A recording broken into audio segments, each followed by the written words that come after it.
तो अभी हमने इसके पहले जो आके हैं सैन्य प्रणाली तक हमारा तैयार हो चुका है, ठीक है। हमने देखा उलेमाओं से संबंध, खलीफा से संबंध, उसके बाद में हमारी इक्ता व्यवस्था जो कि प्रशासन की मुख्य व्यवस्था थी, और उसके तत्पश्चात में हम जो देखे सैन्य व्यवस्था को देखा।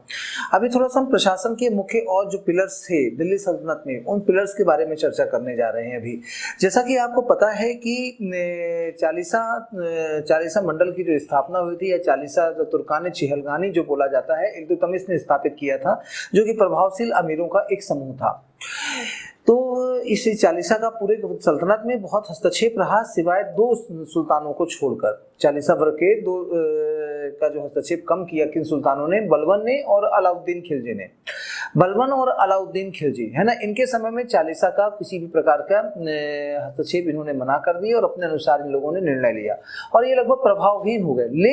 लेकिन सर्वाधिक जो प्रभाव चालीसा दल का जो रहा, वो किसके समय में रहा? लोदी वंश के समय में। लोदी वंश के समय तारितुर्ग के अमीर जो थे सर्वाधिक तरीके से उच्छृंख तरीके से व्यवहार करते थे। जैसा कि यदि प्रशासन की बात किया जाए, तो प्रशासन में सर्वाधिक जो प्रशासन है, प्रशासन की शक्तियों का जो केंद्रीकरण था, वो किस में था? सुल्तान में था। सुल्तान के बाद में जो इसके बारे में अलग जो अन्य निर्णय लेते थे, चालीसा दल लिया करते थे। समय समय पे चालीसा दल की शक्ति में कमी या बढ़ोतरी होती चली गई। उसके अतिरिक्त जो है एक परिषद हुआ करती थी, मजलिस खलवत। एक परिषद का नाम क्या था? ध्यान रखिएगा, नोट करना चाहें तो लिख सकते हैं, मजलिस खलवत है ना। एक परिषद होती जो कि आज का वर्तमान की मंत्री परिषद के समान हो जाएगी, है ना, उसको आप ध्यान रखेंगे, मजलिस खलवत। और उसके बाद में विभिन्न प्रकार के विभाग की स्थापना, प्रशासन को चलाने के लिए विभिन्न प्रकार के विभागों की स्थापना भी की गई थी। जैसे कि पहले यहाँ पर हम इस क्लास में अभी हम जो फोकस कर रहे हैं, जो कि क्वेश्चन जो कि कंटिन्यू एग्जाम में देखे जा रहे हैं, एक जो विभाग सल्तनत काल के प्रमुख विभाग कौन है, और एक आपके इस तरफ में रहेगा प्रमुख पद कौन से हैं, प्रमुख अधिकारियों के पद कौन है। तो सल्तनत काल का जो सबसे पहला यदि विभाग देखा जाए तो दीवाने विजारत। दीवाने विजारत जिसका कि प्रमुख कौन हुआ करता था? दीवाने विजारत का वजीर हुआ करता था। वजीर का जो काम होता था, वजीर का काम यहाँ पे वित्त से संबंधित काम तथा पूरे सभी प्रशासन के सभी विभागों पर नियंत्रण स्थापित करना। मतलब कि आपका वित्त संबंधी काम प्लस लोक प्रशासन संबंधी जो काम हुआ करते थे, वो दीवाने विजारत संभालते। तो इसका प्रमुख कौन होता था? आपका अपना ये वजीर, ठीक है। तो पहला पॉइंट हो गया। दूसरा पॉइंट हो गया आपका दीवाने अर्ज। दूसरे पॉइंट दीवाने अर्ज से आप बाकायदा आप वाकिफ हैं। दीवाने अर्ज जो है, इस विभाग की स्थापना के ये किसके लिए जाना जाता है? सैन्य विभाग के लिए जाना जाता है। और इसकी स्थापना किसने किया था? याद आ रहा है ना आप सभी को? याद आ रहा है कि नहीं आ रहा है? बलबन ने किया था। इसकी स्थापना बलबन ने किया था। Is that clear? उसके बाद देखिएगा, एक बहुत सामान्य, बहुत ही स्पेशल विभाग है दीवाने रिसालत। दीवाने रिसालत जो था विदेशी संबंधों पर आधारित विभाग था। ये कभी कभी धार्मिक कार्यों को भी संपादित करता था। बहुत इंपॉर्टेंट है। यहाँ पे जो कंफ्यूजन आपको क्रिएट हो सकता है, दीवाने रिसालत और दीवाने रियासत। रियासत वाला मैंने अलग से यहाँ पर आपको लिखे ये कर रहा हूँ, दीवाने रियासत, यहाँ लिख देते हैं। दीवाने रियासत वाला जो विभाग था, आपको याद आ रहा होगा, दीवाने रियासत विभाग को कौन संभाल, किसने स्थापित कराया था? एके ने। देखिए मतलब कि ये बाजार व्यवस्था से संबंधित था, बाजार व्यवस्था। और उसके बाद में अलाउद्दीन खिलजी ने दीवाने रियासत विभाग को स्थापित कराया था, ठीक है। उसके बाद में दीवाने रिसालत विदेशी संबंधों का विभाग था और धार्मिक से संबंध थे। उसके बाद में अगला जो आ जाएगा आपका दीवाने इंसाफ, ठीक है। दीवाने इंसाफ क्वेश्चन इंपॉर्टेंट है, बहुत इंपॉर्टेंट है। विदेश में विशेष रूप से इसका शाही घोषणा पत्र, आजकल जो जैसे सचिवालय है, आज का जो सचिवालय वही था दीवाने इंसाफ। शाही घोषणा पत्र, शाही पत्र, शाही कागजात, दस्तावेज आदि जो आया करते थे अन्य विभागों के लिए, जो तैयार हुआ करते थे, वो क्या कहलाते थे? दीवाने इंसा या दीवाने अशरफ। कहीं कहीं पे इंसा को क्या कहा गया है? दीवाने अशरफ भी कहा गया है। इसलिए कंफ्यूज होने की जरूरत नहीं है। दीवाने इंसा और दीवाने अशरफ बिल्कुल पैरेलल है, ठीक है। शाही सचिवालय, इनका जो काम था घोषणा पत्रों, दस्तावेज, घोषणा पत्र और घोषणा पत्र प्लस आपके दस्तावेज को तैयार करना, दस्तावेजों को तैयार करना, ये हो गया। दीवाने कोही जो है आपका, दीवाने कोही जो था आपका, इसकी स्थापना की किसने किया था? एमबीटी ने किया था। और इसको किस नाम से जाना जाता है? कृषि विभाग के नाम से। दीवाने कोही को कृषि विभाग के नाम से जाना जाता है। काफी सरल है, आपने कर चुके हैं। अमीर कोही जो पढ़ा था आपने, वही है दीवाने कोही। Is that clear? उसके बाद में एक शानदार विभाग आपको याद आ रहा होगा, मुस्तखराज विभाग। दीवाने मुस्तखराज मुस्तक राज। दीवान मुस्तक राज नामक विभाग की स्थापना किसने किया था? अलाउद्दीन खिलजी ने किया था, अलाउद्दीन खिलजी। और दीवान मुस्तक राज के किस विभाग से किससे संबंधित है? आपका राजस्व विभाग से संबंधित है। उसके अलावा दीवान इस्तिहाक, दीवान इस्तिहाक की स्थापना किसने? पेंशन विभाग था दीवान इस्तिहाक, जो कि किससे संबंधित है? आपका फिरोज शाह तुगलक से संबंधित है। दीवान इस्तिहाक पेंशन विभाग पेंशन प्रदाय करने से संबंधित था, और ये किससे संबंधित है? आपका फिरोज शाह तुगलक से संबंधित है। Is that clear? और उसके बाद में एक है दासों के लिए, दासों का एक, क्योंकि दासों की संख्या फिरोज शाह तुगलक के समय में बहुत ज्यादा थी, इसलिए दासों की से संबंधित ही एक अलग विभाग ही बना दिया गया, और इसको क्या नाम दिया गया? आपका दीवान बंदगान नाम दिया गया। Is that clear? दीवान बंदगान दासों से संबंधित है, ये दीवान बंदगान फिरोज शाह तुगलक के समय का है, दीवान बंदगान। ठीक है। उसके अलावा दीवान रियासत था, दीवान रियासत जो कि बता चुके हैं। दीवान रियासत और दीवान रिसालत में अंतर रखना है। रिसालत जो था विदेशी संबंधों को डिफाइन करने वाला, विदेशी संबंधों को चलाने या विदेशी विभाग, विदेशी संबंधों पर आधारित विभाग था, और दीवान रियासत जो था बाजार व्यवस्था को देखरेख करने वाला विभाग था। ठीक है। और ये जो था इस प्रकार से फिरोज शाह तुगलक के और विभाग के बारे में तो आपने देखा ही था। दीवान खैरात विभाग था, है ना, दारुल सफा था, दीवान खैरात। उसके अलावा जो था लोक निर्माण विभाग था, जो फिरोज शाह तुगलक में जो पढ़े हैं उसके विभाग पूरे एक साथ आ जाएंगे। ठीक है, कोई दिक्कत तो नहीं इसमें। तो ये हमारा विभागों के बारे में। ठीक है, एक बार पुनः देख लीजिए। दीवान विजारत वजीर से संबंधित था, वित्त एवं लोक प्रशासन से।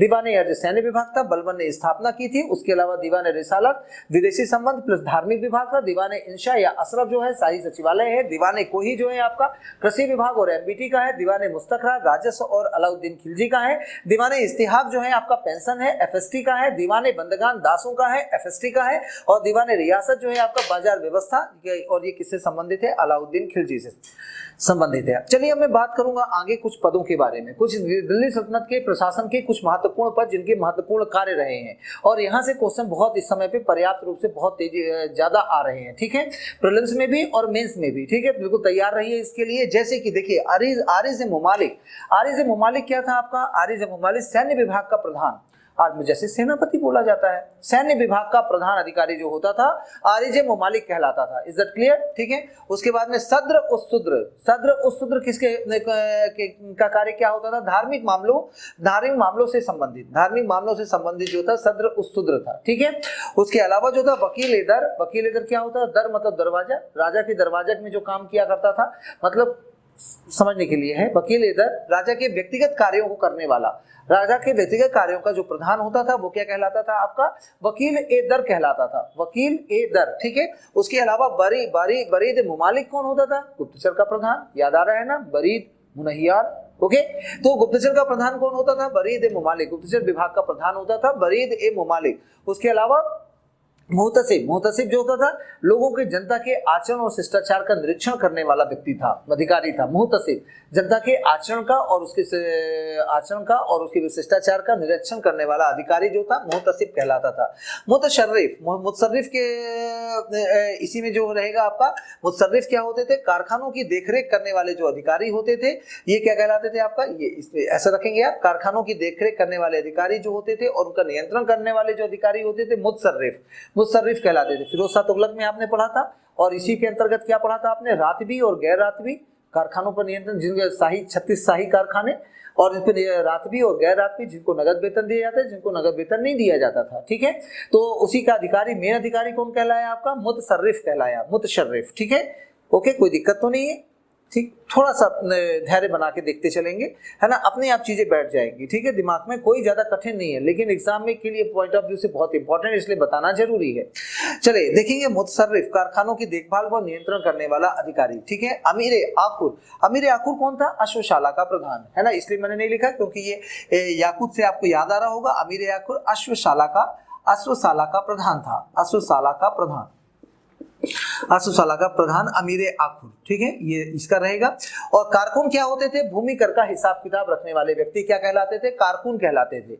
भूमि कर का हिसाब किताब रखने वाले जो व्यक्ति होते थे कारकुन कहलाते थे। अमीर हाजिब कौन होता था? हाजिब मतलब तहजीब, हाजिब मतलब कि दरबार में शिष्टाचार को नियंत्रित करने वाला, शिष्टाचार की देखरेख करने वाला जो अधिकारी हुआ करता था वह क्या कहलाता था? अमीर हाजिब कहलाता था।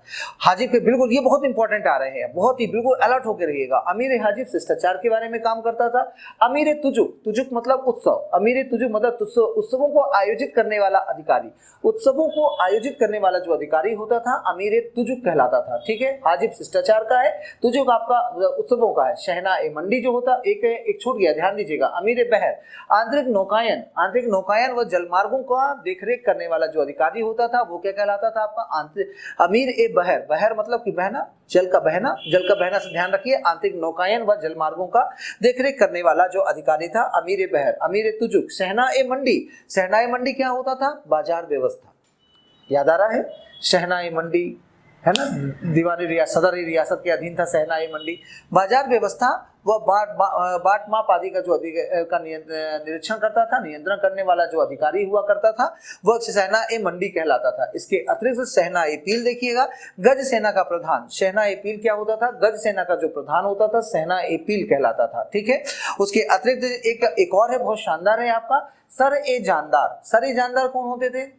सुल्तान के अंग रक्षक सेना का, मतलब सुल्तान की जान की रक्षा करने वाले सेना का प्रधान, सुल्तान की अंग रक्षक सेना का प्रधान अधिकारी जो होता था सर ए जानदार कहलाता था। Is that clear? एक अधिकारी और है, यहाँ पे नहीं लिखा है मैंने, कोतवाल। कोतवाल क्या होता था? कोतवाल जैसे नगर में लॉ एंड ऑर्डर है, जैसे कि सुपरिटेंडेंट ऑफ पुलिस जो होते हैं, है ना, तो ये एक तरह से क्या होते थे आपका, नगर में शांति व्यवस्था बनाए रखने की जिम्मेदारी किसकी हुआ करती थी? आपका कोतवाल की हुआ करती थी। तो ये जो हुआ हमारा एक सल्तनतकालीन प्रशासन का मुख्य जो बिंदु है आपका। और मंत्रिपरिषद क्या होते थे आपका? मजलिस ए खलवत, यहाँ लिखा नहीं है मैंने, इसको चर्चा कर लिए हैं हम लोगों ने, मजलिस ए खलवत। ठीक है, और ये विभागों के नाम है, और विभागों के साथ में ये जो नाम है आपका, अरे ये पूरा का पूरा नाम क्या हो जाएगा आपके? इन अधिकारियों के नाम है, किस विभाग के कौन से अधिकारी हैं, इसको अच्छे से तैयार कर लें। ठीक है, क्योंकि यहाँ पे क्वेश्चन दिल्ली सल्तनत के प्रशासन में क्वेश्चन उठने की प्रबल संभावना है। ठीक है, तो अच्छे तैयार करिए। फिर अगले अपन अब थोड़ा सा एक स्टेप में आगे बढ़ते हैं। इसके बाद में क्या देखेंगे? सल्तनत काल की कृषि व्यवस्था, व्यापार एवं वाणिज्य की व्यवस्था, सल्तनत काल में क्या कहाँ से होता था उसके बारे में, कर प्रणाली के बारे में, और उसके अलावा उसकी स्थापत्य और साहित्य के बारे में। ठीक है, चलिए कंटिन्यू रखिए। इसको एक बार रिवाइज करके, पहले इसको एक बार रिवाइज कर ले, फिर आगे बढ़ते हैं। तो साथियों अभी हम आगे जो देखते हैं अपने इसको आगे बढ़ाते हैं अपने क्रम को, प्रशासन के क्रम को, और इसमें अभी हम जो बात करने जा रहे हैं कृषि के बारे में, और उसके अतिरिक्त जो है व्यापार और वाणिज्य के बारे में बात करने जा रहे हैं। ठीक है, एक बात और मैं आपसे कहना चाहूँगा, आप इस वीडियो को क्रम से ही देखिएगा। ठीक है, जिस प्रकार से जैसे जैसे ये 1 2 3 जिस प्रकार से बनाए गए हैं उस क्रम से, तभी आपको थोड़ा सा एक उसका कॉन्सेप्ट समझ में आएगा, या वो चीज़ें आपके दिमाग में सीधे बैठेंगी। यदि आपने पहले प्रशासन का पहले वीडियो के बाद में थर्ड वीडियो देखा तो वो चीज़ें एक कंटिन्यूटी टूट जाएगी। ठीक है, तो रोज आप इससे हमेशा हमारे चैनल से जुड़े रहिएगा, और इन चीज़ों को जैसे जैसे अपलोड होते जाते हैं, जैसे जैसे चीज़ें आती जाती हैं, आप लगातार इसको देखते जाइएगा। चलिए अब बात करते हैं जैसे सल्तनत काल में कृषि के बारे में क्या था। कृषि जैसे कि हमेशा जब भी आर्थिक व्यवस्था की बात होती है तो मुख्य रूप से वहाँ पर कृषि व्यवस्था की बात की जाती है, आर्थिक उन्नयन कैसा था उसके बारे में बात की जाती है, उसके अलावा व्यापार वाणिज्य की स्थिति कैसी थी, है ना, कैसे वैदेशिक संबंध थे, और कितने प्रकार की कर प्रणाली उसकी उस जगह की या उस शासक की कर प्रणाली कैसी थी। तो हम पूरे दिल्ली सल्तनत को ही इसमें समाहित करेंगे, पर्टिकुलर किसी एक शासक के बारे में ना वो टच करके पूरे दिल्ली सल्तनत के बारे में बात करते हुए आगे बढ़ेंगे, और जो जो उनके बीच में विशेष कार्य होंगे उन चीजों को हम डिस्कस करते चलेंगे। जैसे कि कृषि का जो ये माना जाता है, कृषि का जो भू राजस्व दर थी या भू राजस्व कितना था, 1/3 से लेकर 1/5 के बीच में बोला जाता है। 1/3 से लेकर 1/5 जो उत्पादन हुआ उसका माना जाता है। और जबकि लेकिन जो है 1/3 क्या है, अलाउद्दीन खिलजी ने कितना कर दिया था भू राजस्व को, उत्पादन का आधा 50% कर दिया था, 50% उत्पादन का, आपने देखा ही है ये। लेकिन बाद में गयासुद्दीन तुगलक ने इसको फिर चेंज करके कितना कर दिया, 1/3 कर दिया। काफी समय तक ये 1/3 ही रहा है, काफी समय तक 1/3 रहा है। और उसके बाद में एफएसटी ने कर सुधार किए और 24 प्रकार के आववाव कर जो थे, आपको याद आ रहा होगा, आववाव कर या अतिरिक्त कर या जो घरेलू छोटी गौड़ कर जिसको कहते हैं, सेकेंडरी कर जिसको कहते हैं, तो उन इस प्रकार के 24 करों को एफएसटी ने हटाया, और साथ में उसने राजस्व प्रणाली में भी सुधार किया। राजस्व प्रणाली में उसने क्या किया, उसने बोला कि जो टैक्स लिया जा रहा है किसानों से वह उसको कम करके 20% अर्थात कि 1/5 कर दिया जाए। तो ये जो है आपका 1/3 से लेकर 1/5 के बीच में वैरी किया। सामान्यतः यदि आप देखेंगे, यदि ओवरऑल एवरेज के बारे में बात आएगी तो 1/3, 1/5 किया था एफएसटी ने और 1/2 किया था किसने, अलाउद्दीन खिलजी ने। ओके, चलिए अब इसके बारे में हम बात करते हैं, आखिर इस कर की परंपरा कैसे रही, किस प्रकार से कर का निर्धारण हुआ, इसके विभिन्न एक जो था, आपने अलाउद्दीन खिलजी के बारे में याद आ रहा होगा आपको। अलाउद्दीन खिलजी के बारे में क्या बात आई थी, भूमि की पैमाइश के आधार पर। भूमि की पैमाइश को क्या कहा उसने, मसाहत कहा। भूमि की पैमाइश जो कि विश्व यूनिट के आधार पर किया था, याद आ रहा है। तो भूमि की पैमाइश के आधार पर जो किया था अलाउद्दीन खिलजी ने किया था इसमें।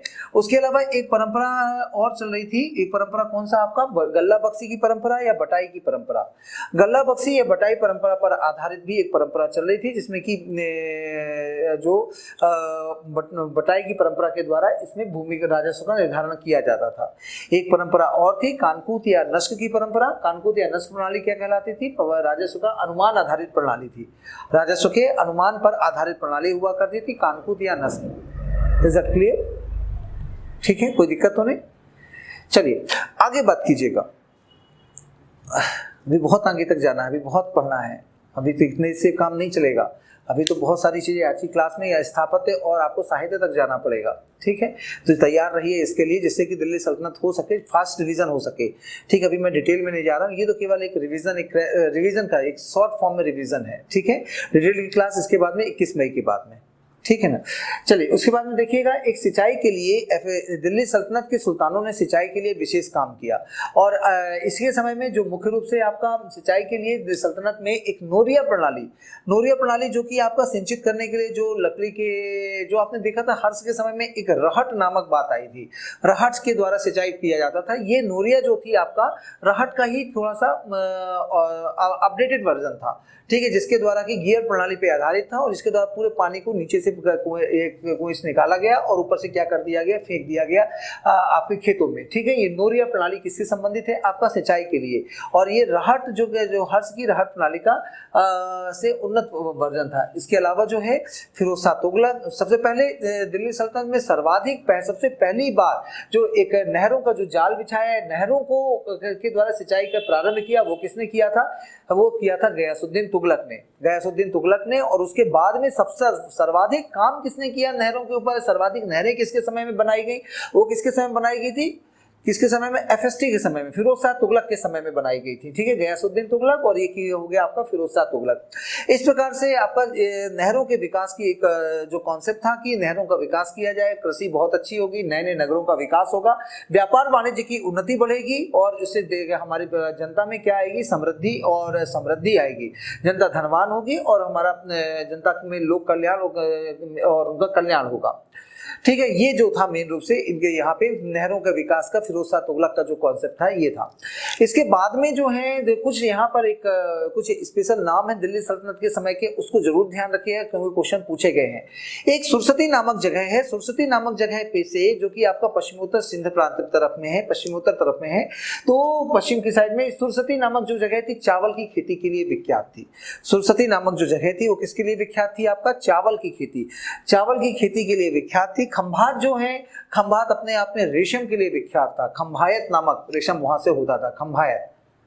ओके, तो सुरसती चावल के लिए, खंभात जो हो जाएगा आपका रेशम के लिए। उसके अलावा सामर झील से क्या प्राप्त होता था, आपको नमक प्राप्त होता था। इसके अलावा जो था वस्त्र उद्योग के लिए जो दो फेमस जगह थी, बंगाल का स्थान था और गुजरात का स्थान था।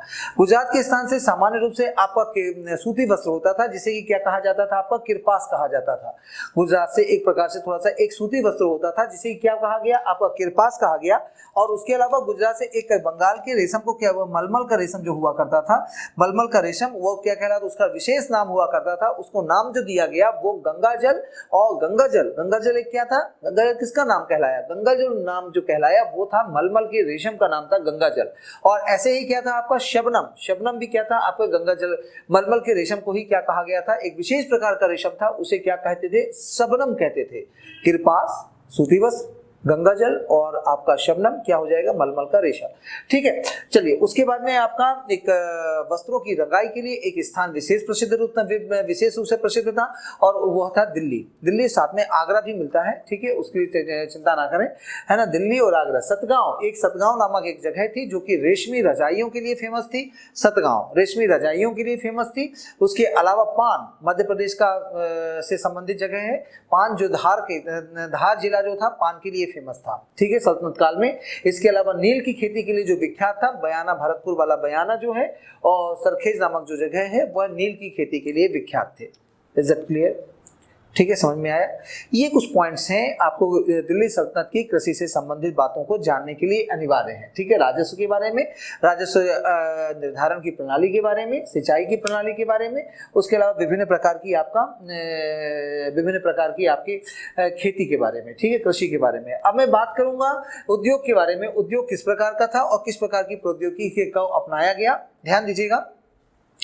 उद्योग की जो परंपरा, आपके यहाँ पर आपके कुछ बुलेट पॉइंट्स लिखे हुए हैं, आप इसको देखते भी चलेंगे और बातों को सुनते भी चलेंगे। ठीक है सर, जैसे जैसे तुर्क जो है यहाँ पर भारत में आते हैं, वह भारत में आके अरब की या मध्य एशिया की एक नवीन तकनीकी प्रणाली को लेकर आते हैं। और नवीन तकनीकी प्रणाली से क्या होता है, उद्योगों का क्या है, उद्योगों का विकास अत्यधिक अच्छे तरीके से होता है। उद्योगों का विकास, और उद्योगों का विकास होता है तो नवीन नगरों का निर्माण होता है। उद्योग जहां विकसित होते चले जाएंगे तो जाहिर सी बात है वहां पे क्या होगा भाई, वहां पे क्या होगा, नगरों का निर्माण होगा। नगरों का निर्माण, और नगरों का निर्माण, उसके अलावा एक विशेष प्रकार की, है ना, यहाँ पर जो होता है धातु शिल्प की प्रौद्योगिकी का विकास हुआ। और धातु शिल्प में भी विशेष प्रकार से किसकी, कौन सी प्रौद्योगिकी का विकास हुआ, आपका लौह प्रौद्योगिकी का विकास। और विशेष प्रकार के नवीन प्रकार के अस्त्र शस्त्र बनाए जाने लगे। और अस्त्र बनाए जाने के उसका कारण भी था, और क्योंकि लौह प्रौद्योगिकी के अस्त्र शस्त्र के द्वारा क्या थे, यहाँ पर क्षेत्रों को, भारतीय क्षेत्रों को विजित किया जाना, अत्यधिक युद्ध का किया जाना, है ना, इसलिए लौह प्रौद्योगिकी का विकास बहुत ही तेजी से हुआ। ठीक है, उसके अलावा जो है यहाँ पे भारत में उस समय पे कागज निर्माण की जो परंपरा थी, कागज निर्माण का एक उद्योग था, बहुत फलीभूत हुआ और वह जिल्दसाजी के नाम से जाना गया। अनुवाद विभाग आपको याद आ रहा होगा, अनुवाद विभाग, विभिन्न फारसी ग्रंथों का क्या किया गया, अनुवाद किया गया। और अनुवाद के बाद में जिल्दसाजी एक प्रकार का क्या था, आपका एक उद्योग था जिसमें कि ग्रंथों को अनुवाद करके क्या किया जाता था, बाइंड अप किया जाता था। ठीक है, तो कागज उद्योग जो था, यह उद्योग अपने आप में जिल्दसाजी उद्योग के नाम से जाना गया। उसके अलावा जो है आपका देखेंगे चरखा, वस्त्र निर्माण में दो चीज का प्रयोग बहुत होने लगा था, चरखा का और कपास को साफ करने के लिए धुनकी का। तो चरखा और धुनकी का प्रयोग सर्वप्रथम कहां देखने को मिलता है, आपका चरखा और धुनकी का प्रयोग दिल्ली सल्तनत काल में। ठीक है, चरखा और धुनकी। ठीक है, धुनकी जो रुई को साफ करने वाले जो होते थे नद्दाफ कहलाते थे। रुई को धुनने वाले क्या होते थे, ये धुनकी जो होते थे, रुई को धुनने वाले क्या कहलाते थे, आपका नद्दाफ कहलाते थे। ठीक है, इन्होंने इस समय पे सल्तनत काल के समय में एक उसका भी प्रचलन था, किस चीज का प्रचलन था, आसवन विधि का इन्होंने खोज कर चुके थे, अरब से इन्होंने सीख चुका था। और आसवन विधि के द्वारा इत्र का निर्माण और मदिरे का निर्माण किया जाने लगा, इत्र और मदिरा का निर्माण। इसके अलावा जो है यदि आप देखेंगे तो कलई, इसके अलावा जो है आप देखेंगे तो कलई करने की व्यवस्था, क्योंकि आजकल की भाषा में हम गैल्वेनाइजेशन बोलते हैं, लोहे पर जो है जस्ते की परत चढ़ाई जाती है। यह उद्योग भी काफी प्रचलित था, कलई करने की व्यवस्था, क्योंकि लौह प्रौद्योगिकी बहुत ज्यादा चलन में आ चुकी थी, इसलिए जस्ते के द्वारा कलई करना। उसके अलावा इस कश्मीर से मंगाया जाने वाला इस्पात जो था, इस्पात बहुत ही अच्छी किस्म का था और वह उस समय पूरे भारत में विस्तारित हो चुका था, कश्मीर का इस्पात, है ना। उसके अतिरिक्त इमारतों के निर्माण, जैसा कि आप जानते हैं कि फिरोज शाह तुगलक ने दीवाने जो आपका इमारत खाना नामक एक नया विभाग ही बना दिया था, लोक निर्माण विभाग बनाया था, और गारे और चूने की प्रयोग के द्वारा इन इमारतों को और मजबूती प्रदान की गई। ठीक है, दीवाने इमारत खाना, और उसके अलावा गारा और चूना के द्वारा इमारतों का निर्माण, स्थापत्य का विकास हुआ। साथ में 36 शाही कारखाने, जो कि आपको जानते हैं, कारखानों का जो व्यवस्थित विकास जो हुआ, और कारखानों के ऊपर जो है रातवी और गैर रातवी, और उसके अलावा मुशर्रफ नामक जो अधिकारी था उसने यहाँ पर कारखानों के विकास के लिए बहुत सारे प्रयास किए। आगे देखते हैं थोड़ा सा यहाँ पे इस समय के कुछ विशेष प्रकार के बंदरगाह और विशेष प्रकार के शहर के बारे में बात करने जा रहा हूँ। और इस प्रकार के सबसे पहला है सिंध में जो है लहरी बंदर नामक एक स्थान जो था, जो कि अत्यंत अपने उस समय का बहुत ही व्यस्ततम शहर था। लहरी बंदर, लहरी बंदर बंदरगाह कहाँ का हुआ आपका, सिंध का हुआ। उसके अलावा आपका क्या हो जाएगा, लहरी बंदर के अलावा जो है दूसरा जो इस प्रकार है आपका देवल। देवल एक अंतर्राष्ट्रीय बंदरगाह था। देवल कैसा था आपका, एक अंतर्राष्ट्रीय बंदरगाह था और जहां से कि जो कि पश्चिम के व्यापार के लिए बहुत ही जाना माना था। इसके अतिरिक्त जो है गुजरात का कैम्बे और सूरत भी बहुत इंपॉर्टेंट है, गुजरात का कैम्बे और सूरत। और उसके अलावा जो है एक बहुत बड़ा नाम है अनिलवाड़ा। अनिलवाड़ा को यात्रियों का तीर्थ स्थल भी बोला जाता था। मध्यकाल में दिल्ली सल्तनत के काल में अनिलवाड़ा को यात्रियों का तीर्थस्थल के नाम से भी जाना जाता था। ठीक है, इसके बाद में देखिए आपको ध्यान रखना, लहरी बंदर देवल पे क्वेश्चन आ चुका है, अनिलवाड़ा पे क्वेश्चन आ चुका है, कैम्बे और सूरत को विशेष रूप से ध्यान रखना है। ठीक है, उसके अलावा चलिए अब हम बात करेंगे कर। आखिर की दिल्ली सल्तनत में कर कितने प्रकार के लगते थे, कर कितने, जैसा कि एक जगह आपने फिर एफएसटी के समय में देखा था। एफएसटी समय में क्या देखा था, आपको ऐसी सामान्य चर्चा के बारे में बात बताइए। एफएसटी ने क्या किया था, 24 प्रकार के जो अतिरिक्त कर लगा करते थे उनको, जिनको की आबवाव कर कहा गया, आबवाव कर को हटाकर उसने मात्र 4 प्रकार के जो कि शरीयत में वर्णन था उन करों को लगाया। तो वो 4 प्रकार के कर कौन से थे, आपको याद होगा जजिया। जजिया जो होता था गैर मुस्लिमों से लिया जाने वाला एक धार्मिक कर था। जजिया गैर मुस्लिमों से लिया जाने वाला। जजिया के बाद में जकात, जकात जिसे वो सदका भी कहा जाता है। जकात जो था मुस्लिमों से लिया जाने वाला एक धार्मिक कर था जो कि उनके कल्याण के लिए उसका प्रयोग किया जाता था। इसको सदका के नाम से भी जानते हैं और ये 2.5% था। ये कितना था, 2.5%। तो जजिया हो गया, जजिया गैर मुस्लिमों से, जकात मुस्लिमों से। ठीक है, जकात मुस्लिम। उसके अलावा खुम्स जो कि युद्ध के लूट का धन था। खुम्स क्या था, युद्ध में लूट का धन था जो कि सामान्यतः कितना होता था, 1/5 भाग राजकोष में जमा होता था और 4/5 भाग सैनिकों को डिवाइड कर दिया जाता था।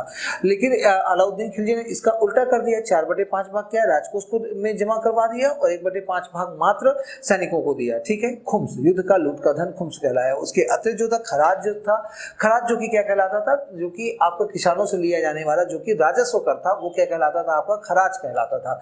ठीक है, उसके अतिरिक्त भी था, एक है उससे जो था तुर्की मुसलमानों से लिया जाने वाला सिंचाई कर, और एक विशेष प्रकार का कर था हक-ए-सर्ब। हक-ए-सर्ब क्या कहलाता था भाई, फिरोज शाह तुगलक ने लगाया था। हक-ए-सर्ब किसने लगाया था, फिरोज शाह तुगलक ने लगाया था। कितना लगाया था, 1/10। कितना लगाया था, 1/10 लगाया था हक-ए-सर्ब, जो कि क्योंकि नहरों का इतना जाल इसने शासन की केंद्र सरकार की तरफ से या आपका मान चलिए सल्तनत की तरफ से बिछाया था। नए नए नगरों की स्थापना करी थी और नहरों के जाल से इन सबको सिंचित किया, इसकी कृषि किसानों की भूमि को सिंचित किया था। तो इस प्रकार से इनकी जहां पे नहरों से सिंचाई पर्टिकुलर हुआ करती थी तो फिरोज शाह तुगलक ने उसके लिए कौन सा कर लगाया था, हक-ए-सर्ब 1/10। ठीक है, कोई दिक्कत नहीं होना चाहिए, आया हुआ क्वेश्चन है, ध्यान रखेंगे। ठीक है, तो जजिया, जकात, खुम्स, खराज, उस और हक-ए-सर्ब। चलिए ये वाली बात हो गई। उसके अलावा चलिए थोड़ी सी बात कर लें सिक्कों की बारे में बात कर लें। सिक्के बहुत ही स्पेशल है यहाँ पर।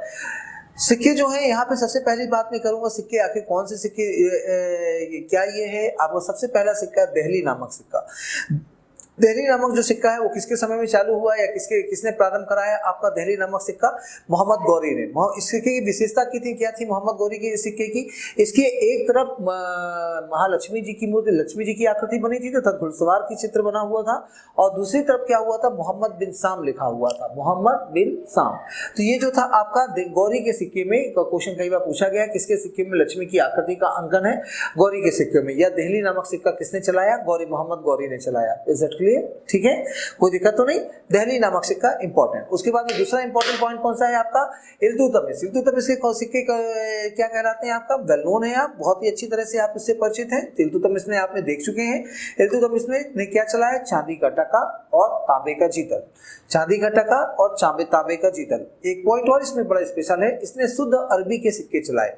ये जो थे शुद्ध अरबी वाले जो सिक्के, ये जो सिक्के थे शुद्ध अरबी के सिक्के कहलाते हैं। ठीक है, उसके अलावा बलबन ने चांदी का सिक्का चलाया। बलबन ने क्या चलाया भाई, चांदी का। बलबन ने एक विशेष प्रकार के चांदी का सिक्का चलाया था। गयासुद्दीन तुगलक के समय में सिक्कों में क्या परिवर्तन आया, गयासुद्दीन तुगलक के समय में सिक्कों में जो विशेष बात आती है, उसने सोने के सिक्कों के वजन में क्या कर दिया, सोने के सिक्कों के वजन में वृद्धि कर दी, सोने के सिक्के के वजन में वृद्धि कर दी। ठीक है, गयासुद्दीन तुगलक। उसके अलावा मोहम्मद बिन तुगलक ने क्या किया, अदली नामक एक चांदी सिक्का चलाया, अदली नामक सिक्का। और इस सिक्के में पहली बार क्या किया गया था, अदली नामक सिक्के में पहली बार कलमा खुदवाया गया था। कलमा है ना, मोहम्मद एमबीटी के सिक्के में कलमा खुदवाया गया, जिसे कि क्या कहा गया, अदली कहा गया। ठीक है, इसके अतिरिक्त जो है आपका एफएसटी फिरोज शाह तुगलक जो है, एफएसटी के समय में अद्धा और विक, याद आ रहा है, अद्धा और विख नामक सिक्के चलाए गए। ये आपका अदली जो था कांसे का सिक्का था, ध्यान रखिएगा, अदली कैसा सिक्का था आपका, कांसे का था, ठीक है। और ये जो है अद्धा और विख नामक सिक्के और 6 जीतल के बराबर का एक सिक्का, बड़ा सिक्का बनाया गया, उसको क्या नाम दिया गया, शशगनी। उसको क्या नाम दिया गया, शशगनी नाम दिया गया, ठीक है। ये थी हमारे से यहाँ की मुद्रा प्रणाली जो थी, मुद्रा प्रणाली। और सांकेतिक मुद्रा किसने चलाया था, सांकेतिक मुद्रा का प्रचलन किसने किया था भाई, सांकेतिक मुद्रा का प्रचलन वेल नोन है एमबीटी। एमबीटी ने क्या बोला था, चांदी की मुद्राओं के स्थान पर क्या चलाया जाना चाहिए, तांबे की या कांसे की मुद्राओं को चलाया जाना चाहिए। और फिर लेकिन ये योजना कैसी हो गई थी, फ्लॉप हो गई थी, तो आप जानते ही हैं। तो ये आपके सिक्कों के बारे में है, ये आपकी कर सिस्टम, कर प्रणाली के बारे में बात हो गई। ये कुछ प्रमुख रूप से ये आपके बंदरगाह, पोर्ट हो गए, प्रमुख शहर और बंदरगाह और प्रमुख शहर के बारे में हो गए, जो कि जहां से आयात निर्यात हुआ करता था। ये आपकी कर प्रणाली के बारे में बात हो गई, दिस इज कर प्रणाली हो गया। और इसके मुद्रा प्रणाली के बारे में, मुद्रा सिस्टम में आपका ये हो जाएगा मुद्रा प्रणाली के बारे में। ये आपका व्यापार वाणिज्य के बारे में बात हो गई, व्यापार वाणिज्य कहाँ होता था, व्यापार वाणिज्य किस जगह पे होता था। और ये थोड़ी सी बात हो गई आपकी कृषि और राजस्व से संबंधित, ठीक है। तो ये अभी हम जो देख चुके हैं सल्तनतकालीन प्रशासन के बारे में बात किया था। उसके अतिरिक्त जो है हमने सल्तनत से संबंधित ये सभी चीजें जो है आपका व्यापार वाणिज्य, कृषि और अन्य जो चीजें, कर प्रणाली, मुद्रा प्रणाली, इन सब पे चर्चा की। अब हम नेक्स्ट स्टेप हमारा किसका है, हमारे स्थापत्य कला का, स्थापत्य कला और साहित्य, है ना। स्थापत्य और साहित्य के बारे में हम बात करेंगे, है ना। लेकिन आप सबसे पहले थोड़ा सा एक बार इसको और रिवाइज कर लीजिए, बार बार मनन कीजिए, बार बार चिंतन कीजिए। और पढ़ने के बाद में, देखने के बाद में एक बार अपने आपके दिमाग के से गुजरना चाहिए सारी चीजें, तब जाके ये चीजें स्थायित्व को प्राप्त होंगी। नहीं तो ये उसी जल्दी कंफ्यूजन क्रिएट करेंगी। इसे मनन करना, रिकॉल करना ही एकमात्र ऑप्शन है ना। रिकॉल करिए, मनन करिए, चिंतन करिए, लिख कर प्रैक्टिस करिए, याद करिए, जैसे भी बने, लेकिन करना है आपको, रिकॉल करना है, लगातार करते जाना है, तब जाके ये एमपीपीएससी का जो तिलिस्म है ये टूटेगा, ठीक है। लगातार प्रीलिम्स पास में सिलेबस बहुत ज्यादा है और इसको करने के लिए आपको मेहनत, लगातार अपनी मेहनत और स्पीड दोनों बढ़ानी पड़ेगी, मेहनत और स्पीड।